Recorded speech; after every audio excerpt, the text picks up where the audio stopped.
Good morning po, I'm Kuya Pao. Welcome dito sa aking munting channel, Pao Agri TV. Ito yung kung tawagin dito sa amin ay si Batche. Si Batche. Malapit ng bumunga yan. Itong patola nagbubulaklak na.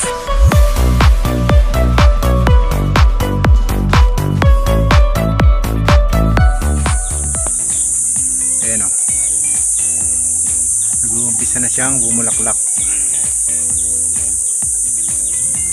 Medyo malayo na rin yung gapang niya kasi. Ang ganda na. Ang dulo. Parang masarap ng kainin to.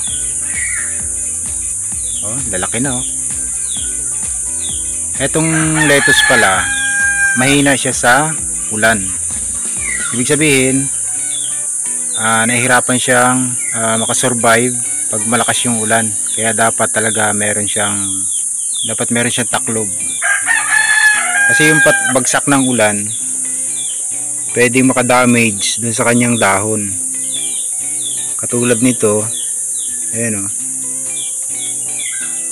Tapos yung iba, ito napupunit. Ayan o. Tapos pagka hindi pa siya ganito kalaki, yung maliit pa lang siya, nalulusaw talaga siya, kagaya dito sa ito yung kasamahan nito. Ayun, natunaw na.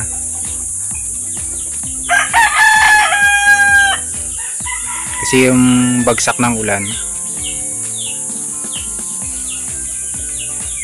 nabubugbog, parang nadadamage yung kanyang dahon. So nagiging sanhi ng pagkamatay ng lettuce. Kaya dapat ay meron siyang bubong. Ayan, kagaya dito, nabugbog ng ulan yung tanim nating lettuce dito. Ang gagawin ko rito, dahil meron akong bagong pasibol na mustasa na lang yung ilalagay ko dito kasi wala na ito. Hindi kagaya dito sa mustasa, matibay siya sa ulan.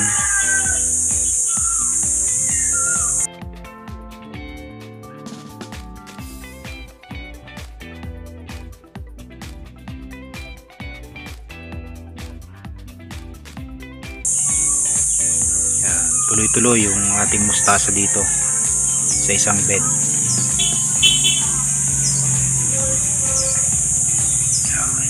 Yan, kung mapapansin natin, eto may kasamang lettuce sa bandang dulo dito sa kabila. Ayan o. Dito ay mustasa. Ayan. Hirap sila sa paglaban sa ulan.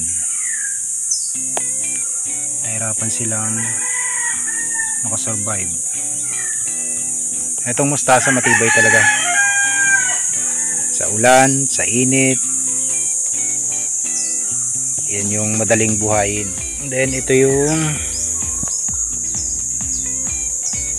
bagong pasibol na mustasa.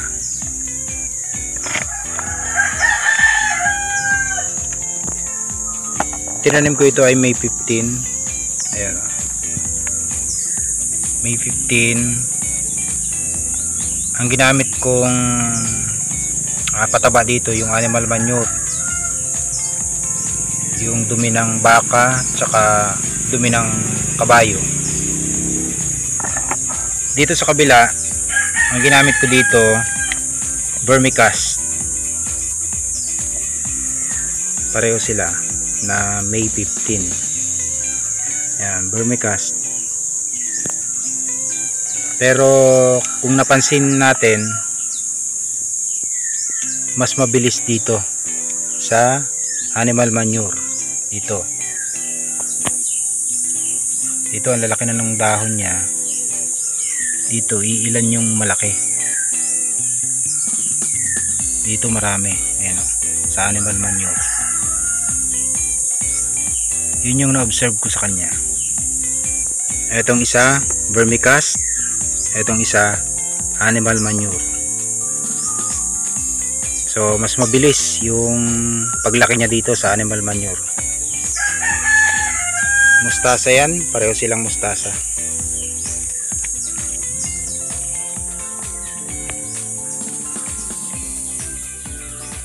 Ito naman mga pechay ito. Yan, ganda na oh. Pechay.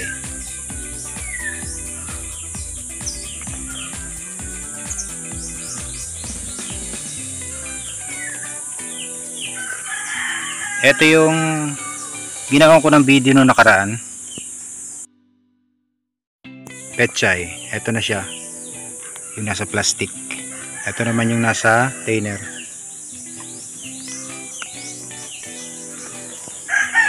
Ganda na ang pechay.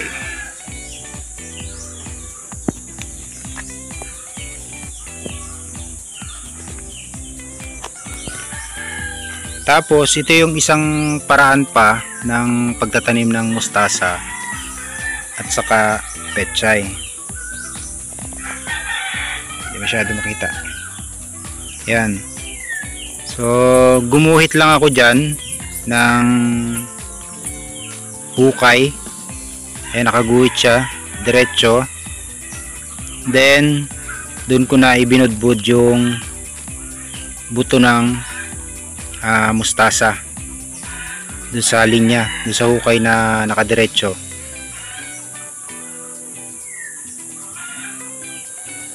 Tapos ganyan na sila hanggang sa paglaki, hanggang sa i-harvest.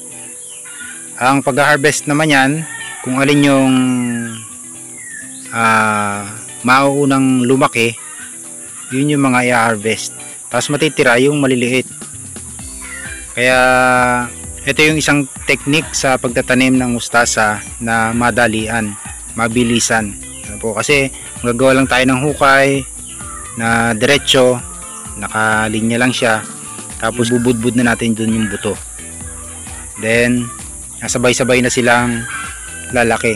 Syempre merong mauuna at yun yung mauuna nating i-harvest. May iwan yung maliliit, tapos lalaki na naman sila. Yun. Ito yung mabilis ang pagtatanim ng mustasa. Kahit pechay, ganyan din, pwede rin. Tapos pag nag-apply tayo ng fertilizer, dun lang, ililinya din lang natin. Nag-try din tayo magtanim sa bunot. Ito yung bunot ng nyog. So ito ay mustasa. Binuo ko itong bunot na ito sa pamamagitan ng tali. Yan, may nakaikot na tali sa kanya, magkabilang dulo. Ito. Tapos dun sa kabila, dun, kabila dun. Tapos garden soil din yung ginamit ko dito. Yan, ito ay mustasa. Maganda na.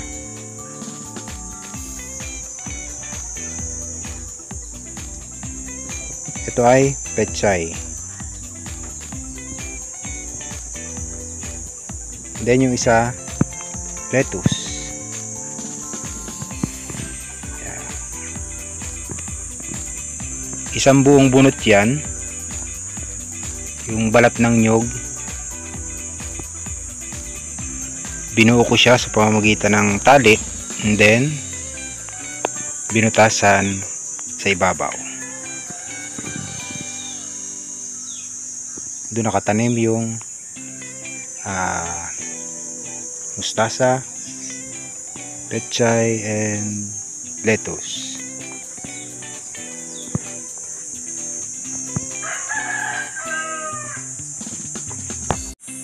Salamat po sa panonood. At kung hindi ka pa nakasubscribe sa channel na ito, please subscribe to my channel, hit the like button, and ring the bell for notification. Hanggang sa muli po.